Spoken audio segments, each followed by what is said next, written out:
Então vamos começando juntos esse encontro, né, sobre oração, rezando todos juntos em nome do Pai, do Filho e do Espírito Santo. Amém.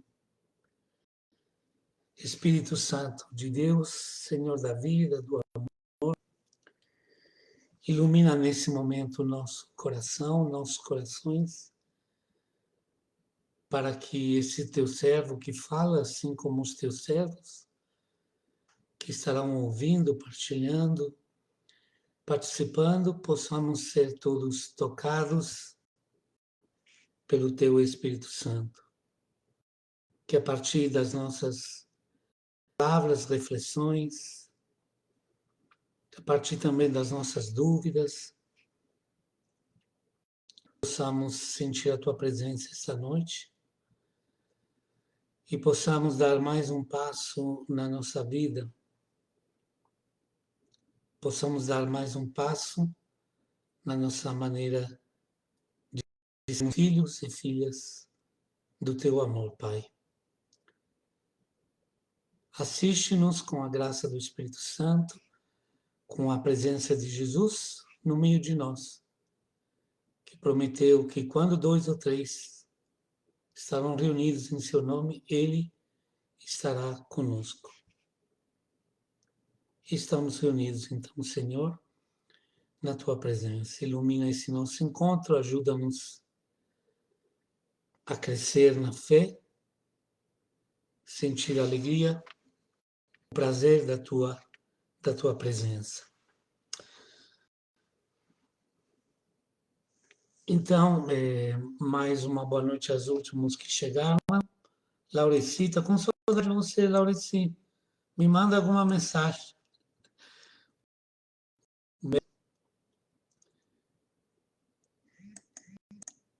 Muito bem, Maria Luísa, Tereza, Yara, Guta, Márcia, enfim. Prazer estar com vocês. Vamos lá, gente, vamos tentar falar de oração.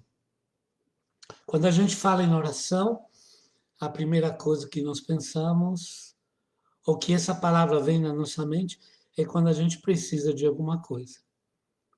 Então, temos um problema de saúde, um problema de vida, uma dificuldade, uma tristeza, uma angústia, e a gente,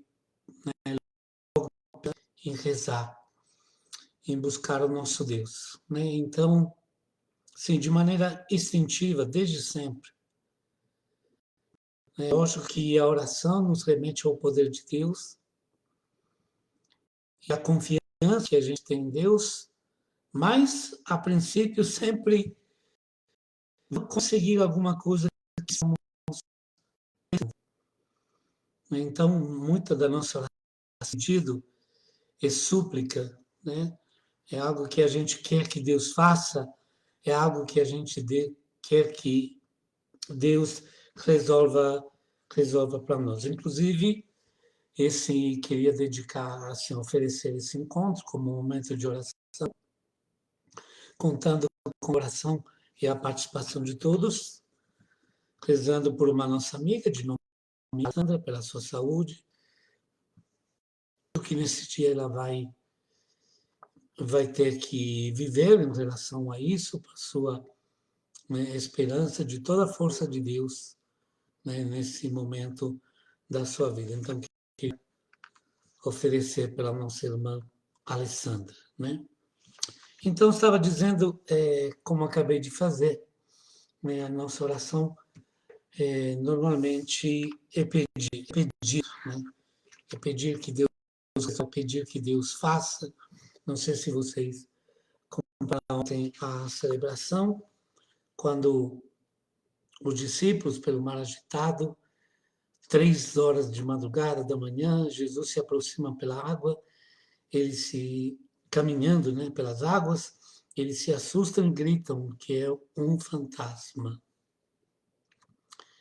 Então, a oração é exatamente o contrário disso.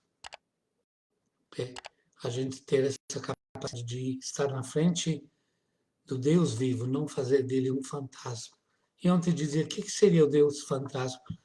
É quando a gente pensa que Deus não resolve nossa vida. é quando a gente pensa que Deus não prestou atenção no nosso pedido.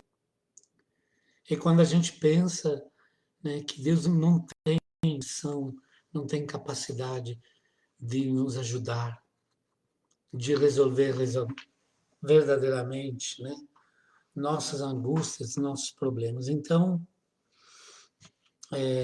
esse seria o Deus que nós tornamos ele um fantasma. Então, como poderíamos dizer, quase um Deus inútil, né? Gostaria sempre de ter toda a força de Deus na nossa vida. Então, olha, a gente poderia começar realmente falando duas coisas. Primeiro, que oração não é um momento da vida, mas é um jeito de ser. É uma parte fundamental da minha vida. Eu sou ação, nós, né? Sou ação, somos ações, somos trabalho, somos sacrifício, somos dedicação, né? Somos muitas coisas. E somos também oração. Isto é, a nossa relação com Deus é oração em todos os momentos da vida. Quando lhe ofereço o meu trabalho, quando me ajoelho para falar com Ele, quando choro na frente dele, ou quando lhe agradeço de coração. Mas a oração, muito mais que uma prática, né, de alguns momentos, é uma vida, né? É uma maneira de ser. É a nossa amizade com Deus, é a nossa comunhão com Deus. É a presença de Deus na nossa vida. É muito mais também a minha presença no coração de Deus. Porque se a gente deixa de rezar, se a gente não vive essa dimensão que é tão fundamental na nossa vida, a gente fica ausente, né? A gente se torna ausente da presença de Deus. Não que ele esteja ausente da vida, mas a gente se torna do coração de Deus. Então, a oração é eu me tornar presente, me tornar filho, filha, filho que ama, filha que ama, filho que cumprimenta, filho que agradece, filho que confia, filho que precisa de colo, filho que precisa ser confortado, filho que precisa do abraço do pai. Então, a oração, né, é toda essa minha capacidade de viver na presença de Deus. Portanto, é muito mais de um tipo de oração. As orações podem ser, né, de muitos tipos de oração, muitas maneiras temos de rezar, e vamos falar sobre cada uma delas, pelo menos as principais. Não digo hoje, né? Hoje vamos introduzir, mas a oração, acima de tudo, é a minha maneira de viver na presença de Deus. Eu sempre lembro para vocês uma frase que deve sempre estar presente no nosso coração, nos nossos corações. É uma frase da Alegria do Evangelho, documento de Papa Francisco. Muitos cristãos, não homens, gente, está falando de homens, de pessoas, que o Papa diz, muitos cristãos vivem como se Deus não existisse. Então, a oração é exatamente o contrário. É viver na existência, na presença de Deus. É me tornar vivo perante Deus. É me tornar falante perante Deus. É me tornar amante, me permitam essa palavra, perante Deus. É me tornar uma presença. Então, essa é... Hoje a gente queria falar assim, nesses termos um pouco mais amplos, para a gente não querer logo definir a oração ou a experiência de oração com algumas perguntas, mas, né, como que são muito importantes e precisamos responder. Uma delas que bate no coração, mas a oração tem poder de nos curar? Eu acho que Deus tem esse, né? Deus tem essa vontade, esse desejo, né?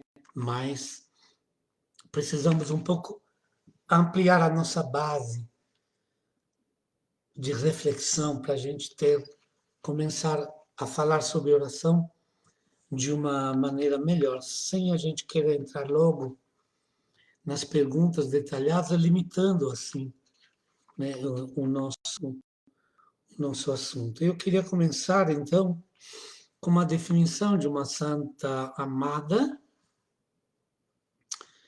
conhecida não por todos, mas muito de nós com certeza, que é Santa Teresinha do Menino Jesus, uma menina francesa de uma família muito religiosa, um pai muito religioso, uma menina que tinha mais 4 irmãs,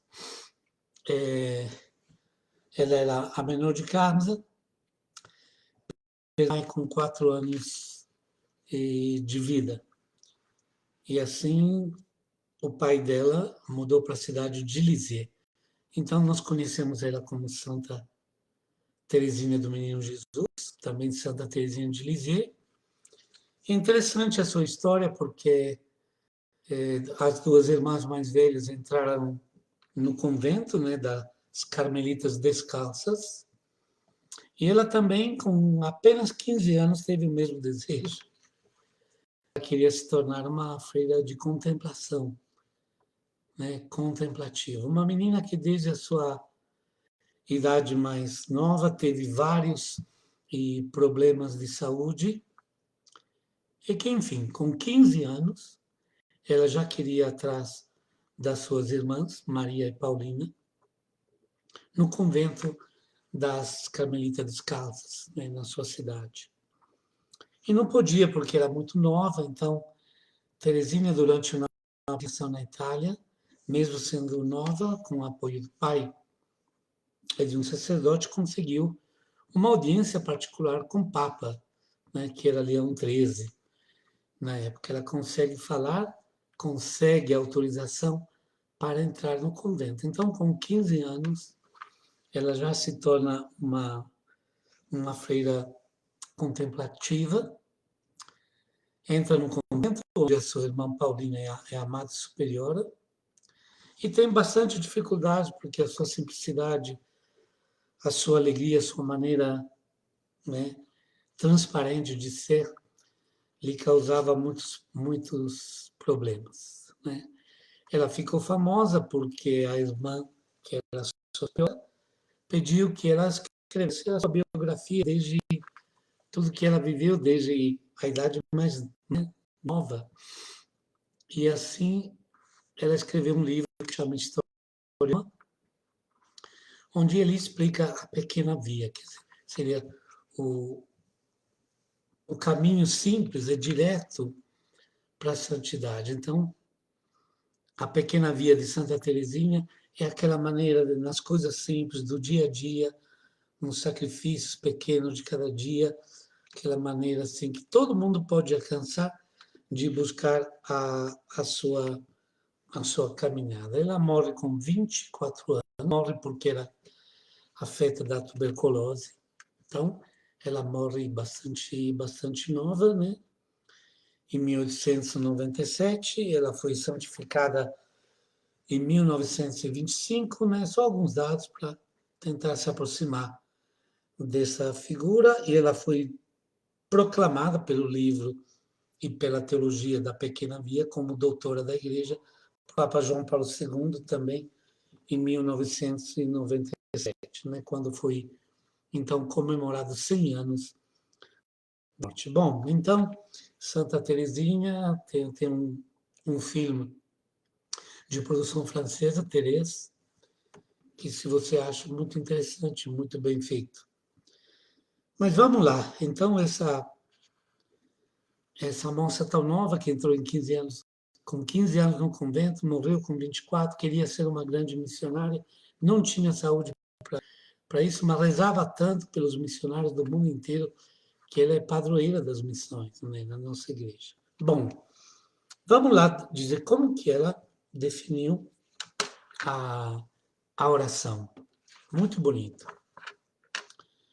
E assim com a santidade dela, né, a gente começa um pouco a nossa reflexão. Ela escreveu assim: para mim, a oração é um impulso do coração, um simples olhar para o céu, um grito de gratidão e de amor, tanto na alegria como na provação. Então, separei um pouquinho as expressões que ela usou. Então, para mim, a oração é um impulso do coração, um simples olhar lançado para o céu, um grito de gratidão e de amor, tanto na alegria como na provação. Então, primeira expressão dela, né? A oração é um impulso do coração, então é um movimento que acontece dentro da gente, é um movimento de amor que mexe com a parte mais sensível, mais importante da minha vida, o centro da minha vida, que a gente chama de coração, mas que mexe realmente com tudo. Então, é esse impulso, essa vontade de me jogar nos braços, né, do Pai, ou nos braços de Jesus, ou na luz do Espírito Santo. Podemos usar muitas maneiras, sempre de Deus se trata. Então, é esse impulso, esse movimento que me leva até Deus, é baseado na certeza que Deus me ama e que eu quero amar a Deus. Então, é essa experiência que é a raiz, na verdade, de toda a nossa fé. O fundamento da oração é de uma oração que possa crescer na nossa vida e possa se desenvolver, é sempre na questão do amor. Não podemos ter um relacionamento com Deus. O nosso relacionamento com Deus, a nossa comunhão, a nossa aliança, a nossa amizade com Deus não pode ser só de cabeça. Deus não é um pensamento. Deus não é uma teologia, uma ideia de Deus. Deus é pessoa, é Pai, Filho e Espírito Santo. Então, a primeira expressão dela é um impulso do coração, isto é, de todo o meu ser. Né? E se a gente olhar, por exemplo, a primeira carta de João, no capítulo 4, versículo de 7 a 10. Então, primeira carta de João, versículo 4, de 7 a 10. Vou procurar aqui, né, para ler com vocês. Vamos lá, então, de novo.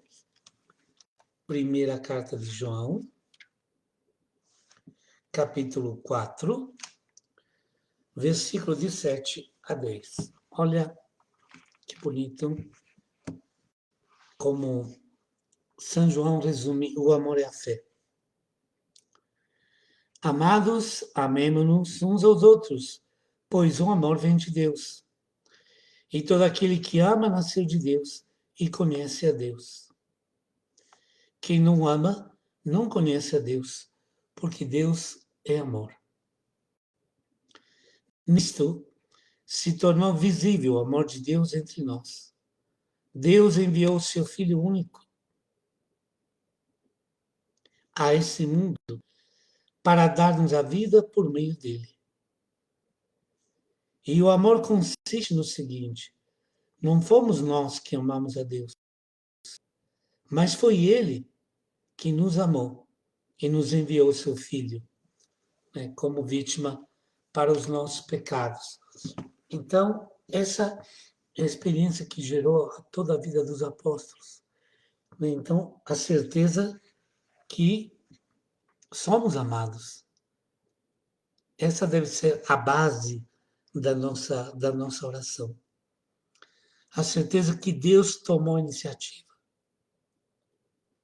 Não fomos nós que acordamos, de repente pensamos de amar a Deus, mas foi Ele que se revelou, se aproximou de nós e se aproximou doando Jesus. Então, a grande missão de Jesus foi nos revelar o Pai e o amor do Pai para nós.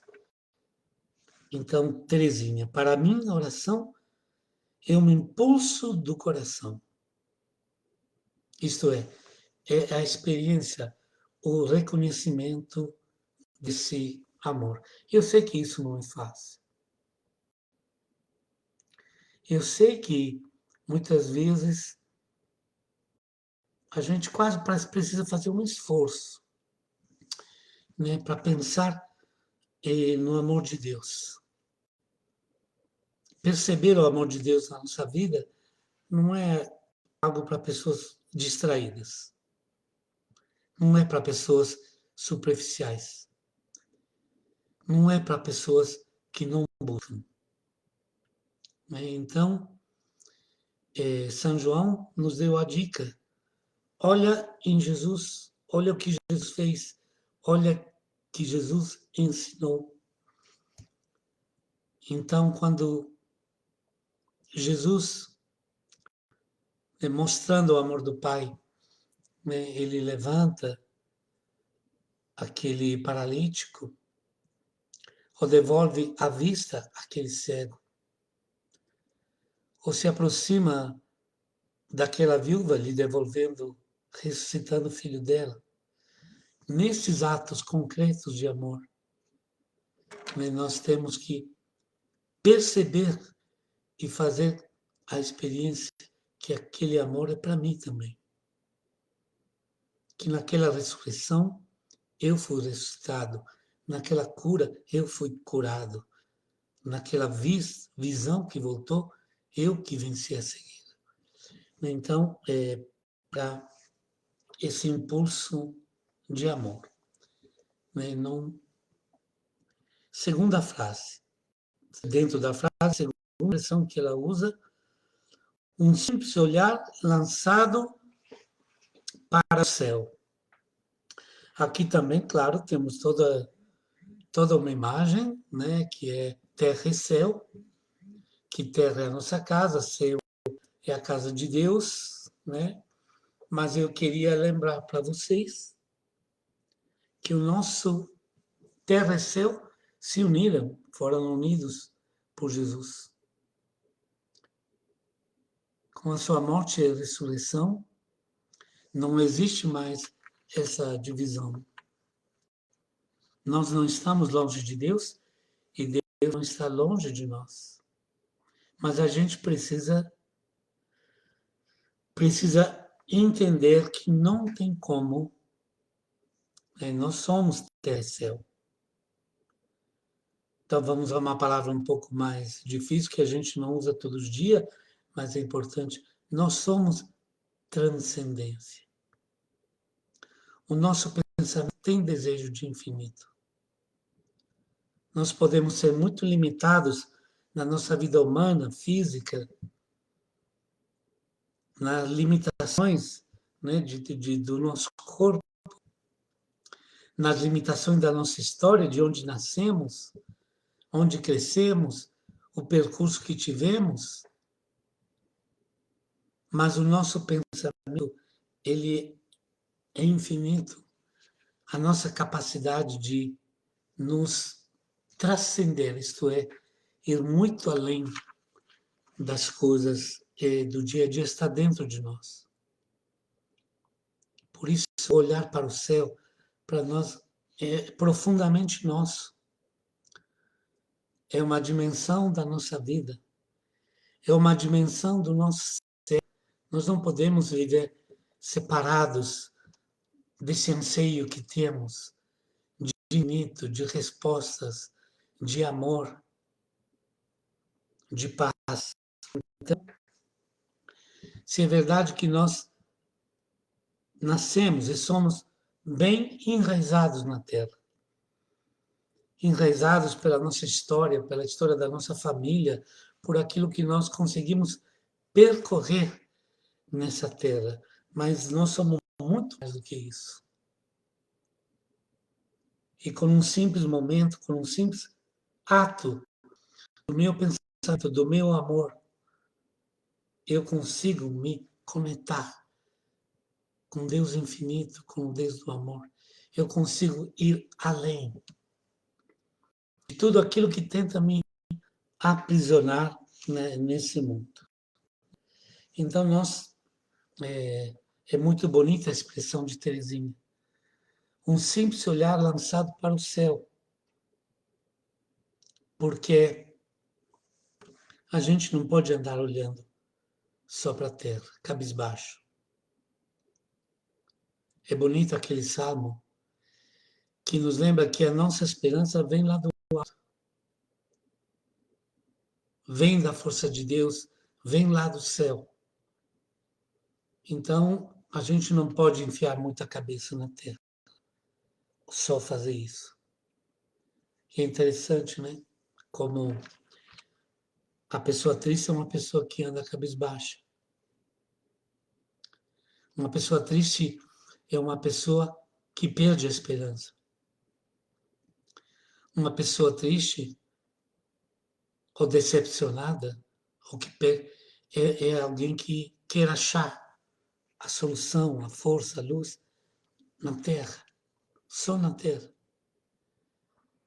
E se esquece de levantar a cabeça, se esquece que apesar de tanta da nossa pequenez, somos muito mais que um pedaço de humanidade, que um pedaço de carne, que um número nesse mundo. Somos também uma parte viva do céu, né? Então, a gente tem essa ligação profunda, faz parte do nosso ser. Buscar, então, essa capacidade de transcender o dia a dia. E mesmo na hora mais difícil, na dificuldade, no momento mais triste, no momento que mais me machuca, a gente é capaz de dar um voo de esperança. E temos esse coração capaz de estar com Deus, de se entregar para Deus. Somos capazes de buscar o infinito, mesmo quando tudo parece acabado. Mesmo quando, às vezes, quer nos dizer, acaba com tudo, nada tem mais sentido. E é aí que a gente encontra mais sentido ainda para a minha oração e o impulso do coração.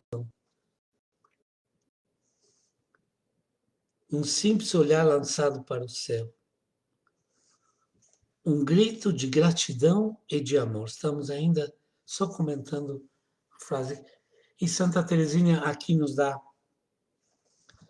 no meu ver, aquela que deveria ser a primeira parte, o começo de toda oração, o começo de todo encontro com Deus, o começo de cada celebração, o começo de cada momento que eu quero viver com Deus. O meu começo se chama gratidão. Essa é a palavra mágica que nos abre a verdadeira oração. A gratidão. A gratidão pela vida. A gratidão porque Deus, dando o seu filho para nós, me fez seu filho. A gratidão por tudo que eu já recebi, por tudo que eu tenho no mundo. A gratidão por esse sopro que agora me permite falar. Que na palavra, né, dos hebreus, do hebraico, a palavra ruah, espírito, sopro divino. É o sopro divino que me mantém. Eu vivo por esse sopro de Deus. Então a gente deveria sempre, como nos ensinaram, de começar o nosso dia agradecendo, rezando. Mas qualquer momento, qualquer impulso que me leva para Deus deve começar, né, pela gratidão. Deus me dá o seu Espírito, o sopro divino acontece dentro de mim. Bonito quando Jesus nos desafia: quem de vocês seria capaz de acrescentar um só instante na sua vida? Então, tenho que ter essa gratidão. Te agradeço, Senhor, porque estou vivo, porque estou na tua frente.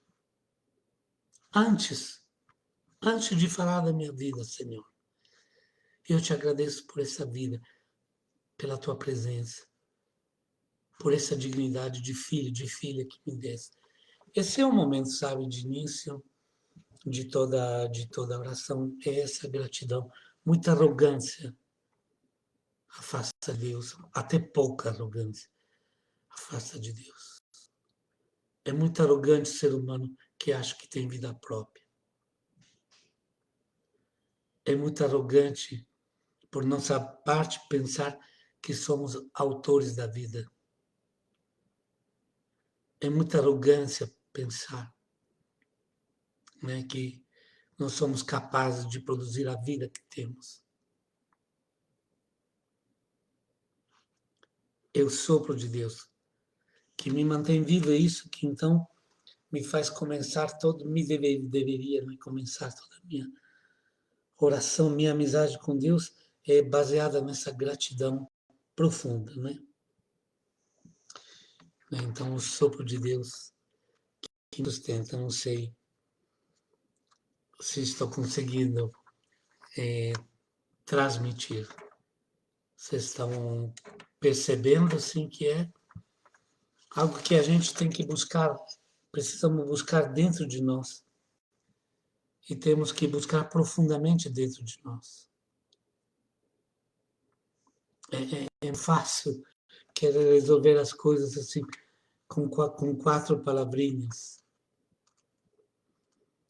É muito fácil querer viver toda a dimensão do nosso ser, toda a nossa dimensão humana divina, se resolver com quatro pensamentos, com duas palavrinhas. A nossa vida é uma riqueza muito grande. Né? E hoje nós vivemos um tempo de tanto materialismo, de tanta, me permita, materialização de nossa vida, que estamos perdendo essa dimensão do céu, esse levantar a cabeça. Estamos acreditando só nas coisas que a gente sabe contar, só nas coisas que têm peso, que têm visão. Estamos dando valor só àquilo que acontece, aos objetos. Estamos aprendendo a dar valor às coisas, né, que a gente pode tocar, trocar, que nos dá riqueza ou nos coloca na pobreza, enfim. Estamos materializando nossa vida e o nosso ser não é assim. O materialista é uma pessoa altamente prejudicada, porque ela está afetando profundamente o seu ser.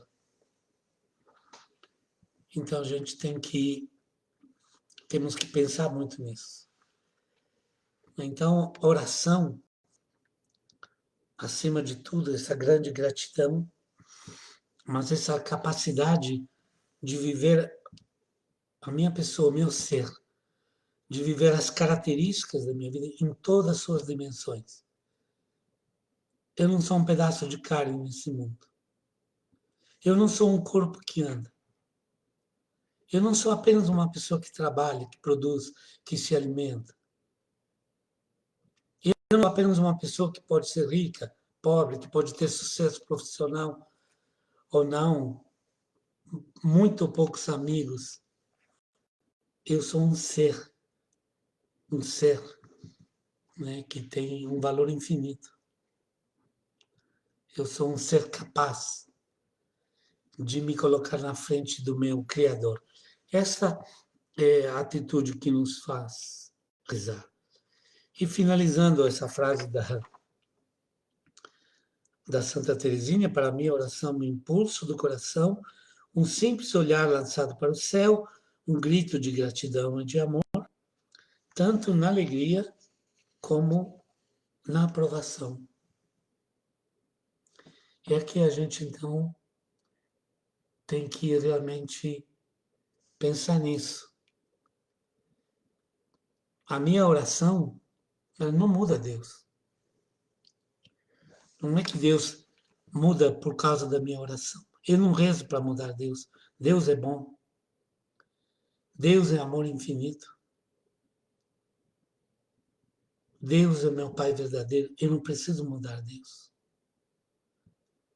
Né? Então, a minha fé não pode mudar. Simplesmente porque as coisas agora estão indo.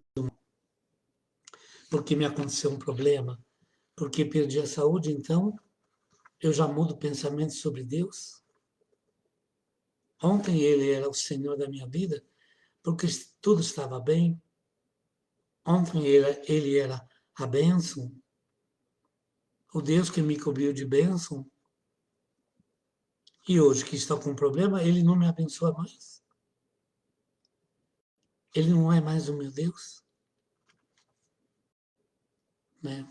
Eu não sei, todos nós já vivemos momentos difíceis. Eu estava pensando, por que que a gente, na dificuldade, por que que a gente, no momento mais difícil, culpa Deus?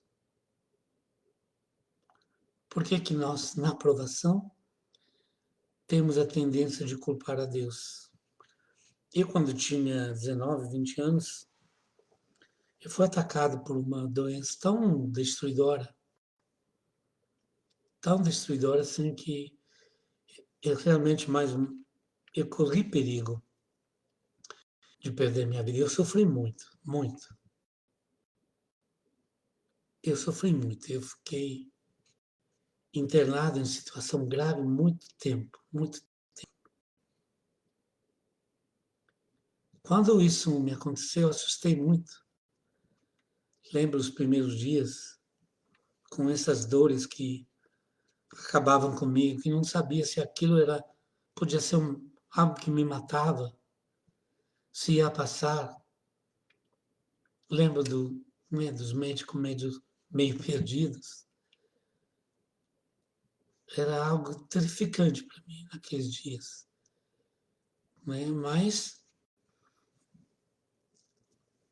em nenhum momento,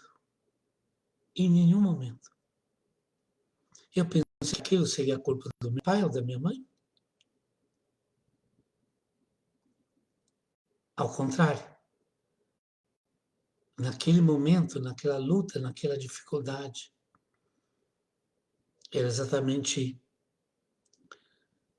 a mão da minha mãe e do meu pai que me seguravam na terra.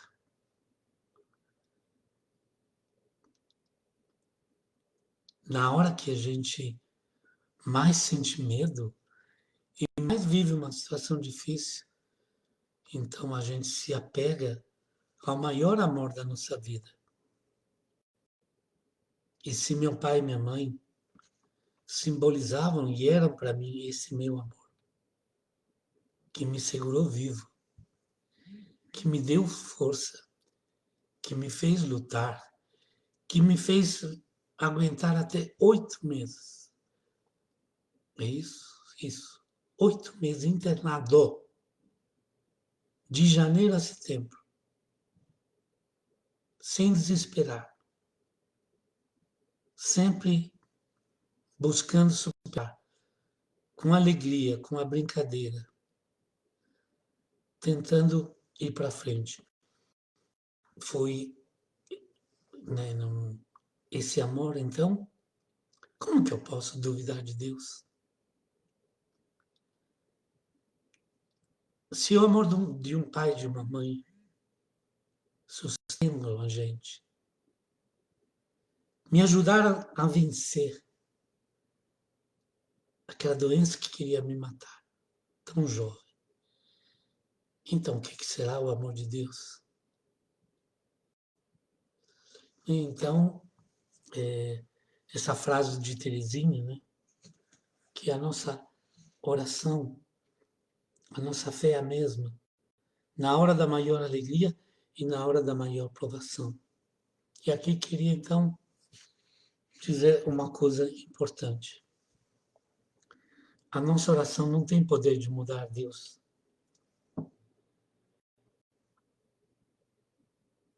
Talvez Deus não precise ser mudado. Mas a nossa oração tem poder de mudar a gente.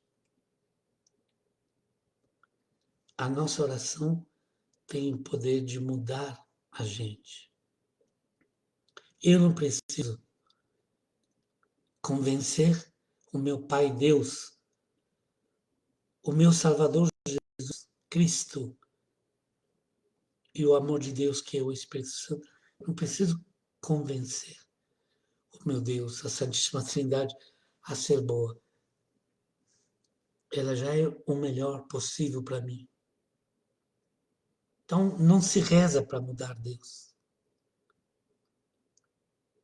Se reza, primeiramente, tudo que eu disse até agora, para estar com Deus. Para conseguir colocar nossa vida no abraço de Deus, no colo de Deus, para confiar em Deus, mas também para lhe provar o nosso amor. Para lhe provar o nosso amor. Né? Então,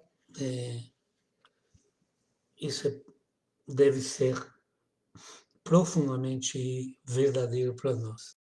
Queria que nós todos, né, que passamos por tantas, né, dificuldades, que passamos por tantos problemas, que a gente possa colocar dentro do nosso coração. A gente não reza para mudar a Deus. A gente não reza para mudar o coração perfeito, infinito de Deus. Eu rezo para atingir esse amor, para ser tocado por esse amor. E para poder dizer, Pai, eu te amo, Jesus. Eu estou aqui, né, te dando o meu amor. Então, tanto na alegria como na provação, a nossa experiência de oração, porque é abraço com Deus, porque é, né, a nossa amizade com Deus. Antes de agradecer, de rezar, de suplicar, de interceder, de louvar, de adorar, todas as maneiras de rezar, antes de tudo isso, a minha oração é, então, esse abraço com Deus, essa dimensão da minha vida que me fez capaz, como te fez capaz, e todos nós somos capazes de ser para Deus filhos e filhas. Sabe o que significa isso? Que Deus, entre aspas, né? Deus precisa e sente o meu amor, o teu amor. Se eu vou deixar de amá-lo, se eu vou deixar de agradecer, esse amor vai faltar. Deus se fez necessário, Deus se fez sensível ao nosso amor. Deus nos encontra de verdade. A oração não é um teatro. A oração não é um teatro. Deus não brinca conosco. Deus não atua. Deus é. Então, nessa expressão de Santa Teresinha, ela que quis doar toda a sua vida para a contemplação, ela tem uma frase que é chocante. Santa Teresinha dizia, mesmo que eu soubesse que tudo que me contara sobre ti, Senhor, é mentira, eu continuaria te amando. Ela tinha em Jesus um amor tão grande, assim, uma capacidade de ver a grandeza do seu amor, do amor de Cristo, que ela diz essa frase. Mesmo que alguém dissesse que tudo mentia, eu continuaria te amando, né? Então, esse é o primeiro passo que eu queria dar hoje, essa nossa dimensão espiritual transcendente, essa nossa capacidade de sair desse quarto, desse lugar, desse momento, dessa minha vida, sair de um sofrimento, sair de um problema e conseguir me colocar na frente de Deus. Essa é uma dimensão nossa. É a dimensão nossa. E segunda coisa que eu queria que ficasse bem gravada, né, é que a gente não reza para mudar a Deus. A gente reza para mudar o nosso coração, para atingir a força do amor de Deus. O que Ele quer fazer na minha vida, o que Ele quer fazer com a sua, onde Ele vai querer me levar, eu não conheço todo esse mistério. Você também não conhece. Nós não conhecemos todo o mistério da vida, mas a certeza a gente tem que o que Deus faz para mim é tudo é o melhor. Eu não tem outro melhor que eu possa esperar. Então, lembre-se, estou repetindo acho pela quarta, quinta vez, por que eu falo que a gente não reza para mudar a Deus? Porque às vezes a gente está perante um problema e a gente reza como se Deus tivesse decidido que aquela situação vai acabar daquele jeito e a gente quer falar com Deus para mudar o que Ele decidiu. Então, não é esse o sentido da oração, mas disso a gente vai falar com mais calma em outro momento, tá bom? E finalizando hoje, né, que o tempo já vai rápido, eu queria, a partir do nosso maior exemplo, que é Jesus, a sua vida, Jesus também nos ensina bastante coisas sobre oração, mas eu queria, assim, para entrar e poder definir que a oração, apesar da nação, gratidão, desse amor de Deus, de tudo que eu estou falando até agora, a oração, gente, permanece também um mistério. Nós não somos dono de tudo. Nós não podemos decidir tudo que pode e que vai acontecer. E queria, então, talvez dar uma olhada com vocês no maior exemplo de tudo isso. Estamos no Evangelho de Lucas. Você vai no capítulo 22, no versículo 39. Repito, Evangelho de Lucas, pode marcar, capítulo 22, a partir do versículo 39. Olha só. Conforme o seu costume, Jesus saiu dali e dirigiu-se para o Monte das Oliveiras, seguido dos seus discípulos.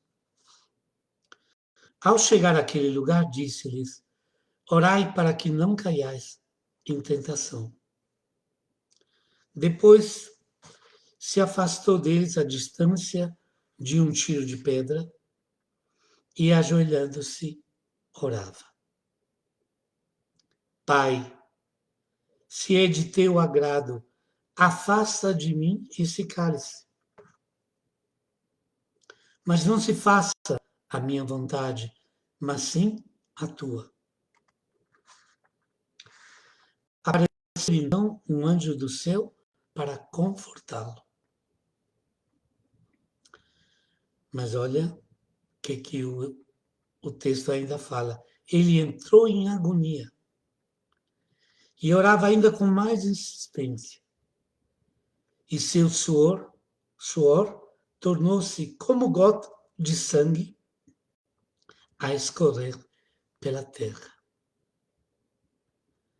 Esse que nós definimos nas Hortas das Oliveiras como um dos momentos mais difíceis de Jesus.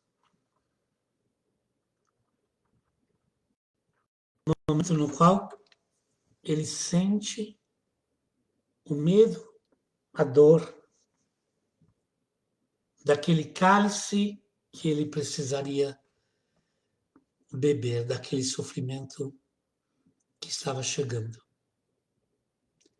Nesse momento pediu para se livrar disso. Até um anjo o confortou. Mas ele também se colocou, né, dentro da confiança em Deus. A tradução fala de vontade, né, vontade de Deus. A vontade do Pai é que Jesus realmente levasse à plenitude a sua missão. Que Jesus, não que Jesus sofresse, um dia vamos falar disso com mais calma. A vontade do Pai não era a cruz, a tortura, os pregos, a coroa de espinhos. Isso foram os homens que fizeram para Jesus, não foi o Pai. A vontade do Pai era que o ato de amor de Jesus chegasse até o fim. E que Jesus, em toda essa monstruosidade, crueldade, injustiça, que foi aquela condenação injusta, conseguisse, com a força do amor, redimir tudo aquilo. É aquilo que seria o pior ato, um dos piores atos que a humanidade possa lembrar, em termos de injustiça, de crueldade, foi transformado pelo amor de Jesus num ato salvador. Eu sei que não é fácil entender esse tipo de coisa, mas voltando à oração de Jesus, ele então pede, como eu peço, como você pede. Pedimos qualquer coisa para o nosso Deus. E vai ter um dia que vamos falar sobre isso, né? O que significa, então, suplicar, pedir a Deus. Mas o nosso pedido, sempre, ele não desconfia de Deus. Não é um palpite para Deus a nossa oração. Para ele saber o que é justo, você acha que Deus não é justo? O que é melhor para mim? Para você? Então, Deus nos mostra num momento tão difícil, num momento tão trágico, no qual ele realmente pediu: afasta de mim essa dor, afasta de mim esse medo, essa agonia. Mas, se assim for, né, o caminho que deve ser. Isto é, então ele se rende plenamente e confia em Deus. Então, eu acho que não tem um exemplo maior do que esse. E realmente me assusta pensar nessa agonia, nesse suor que se tornou um sangue. O tamanho, então, do sofrimento. Eu acho que a gente com isso aprende bastante. Então, eu acho que esse hoje pode ser o primeiro passo. Primeiro, oração é uma dimensão da nossa vida. É uma dimensão do nosso ser. A gente não precisa só rezar. A gente precisa de vida de oração. A gente precisa que a nossa dimensão espiritual de encontro com Deus seja sempre viva, presente,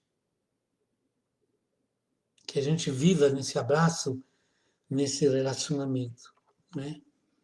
E, e essa parte final, né? Acho importante gravar que a oração não é para a gente obrigar Deus a fazer o que eu quero ou o que eu acho melhor,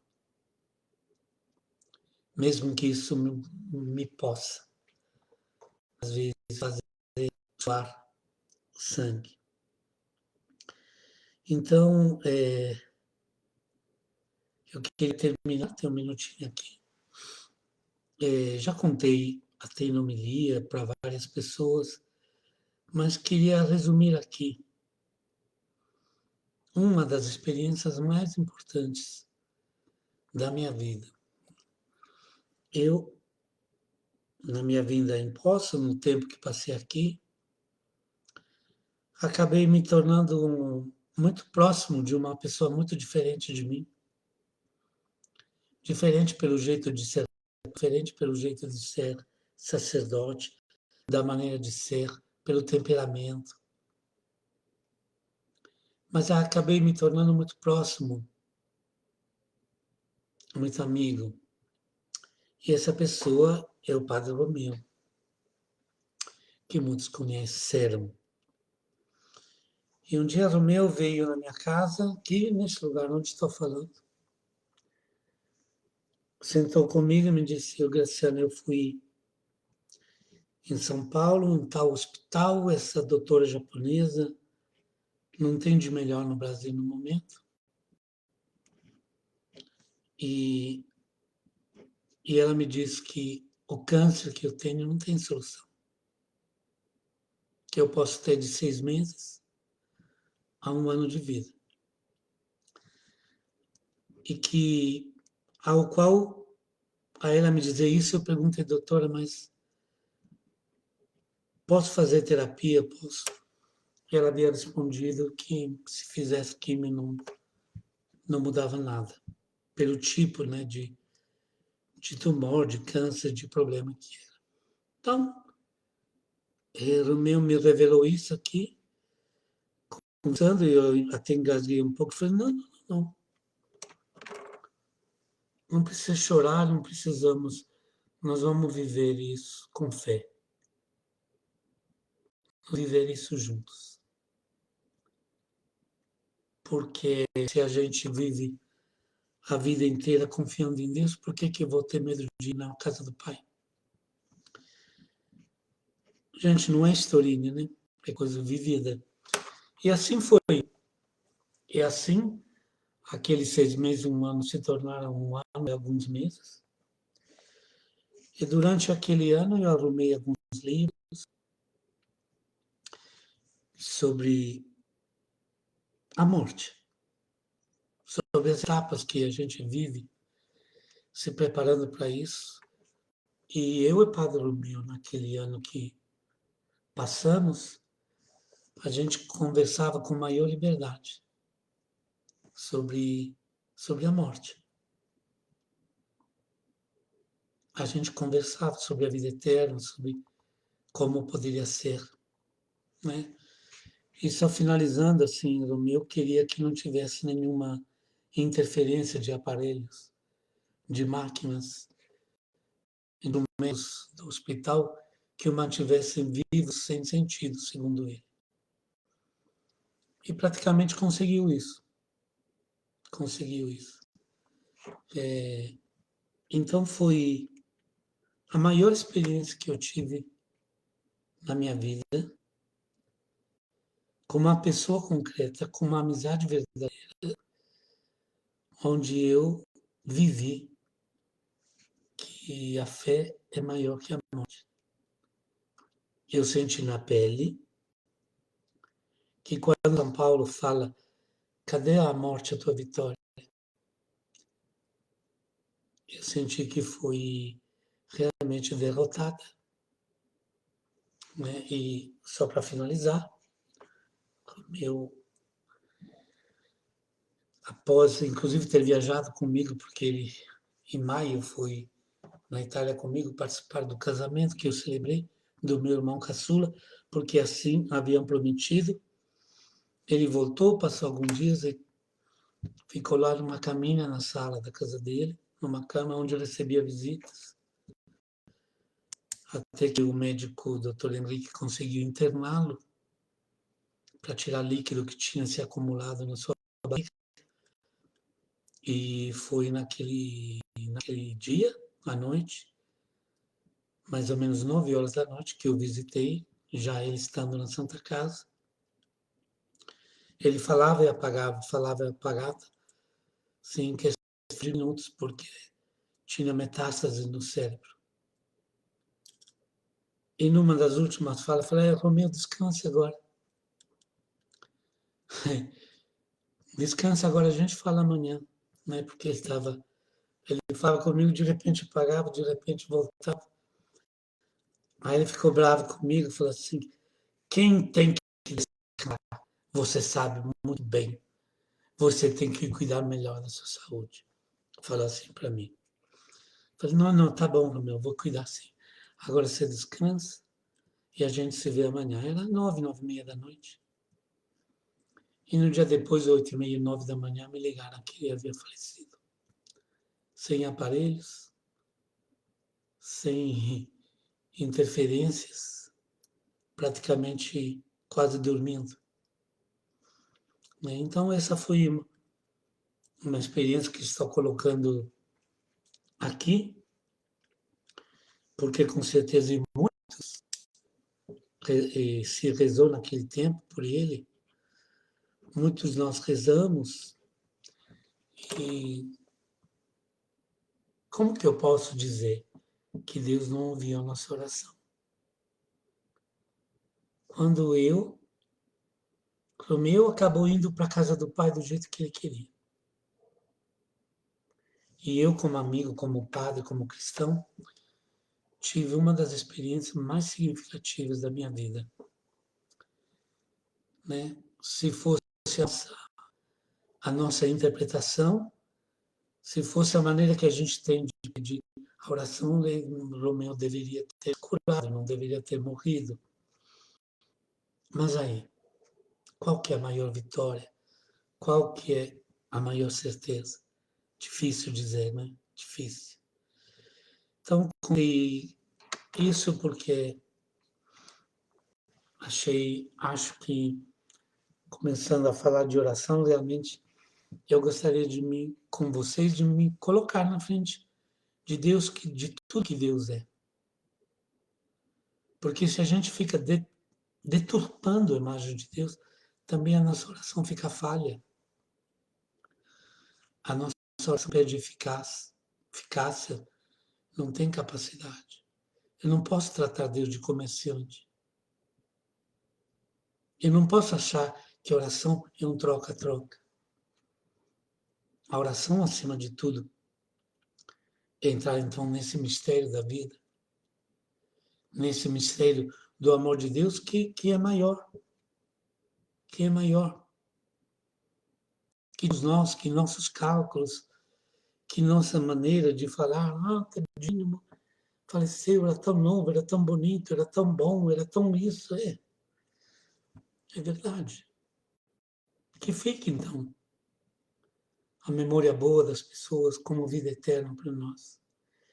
Mas enfim, tá bom, gente? Então hoje vamos terminar por aqui, é 9h10, mais ou menos a nossa hora passou.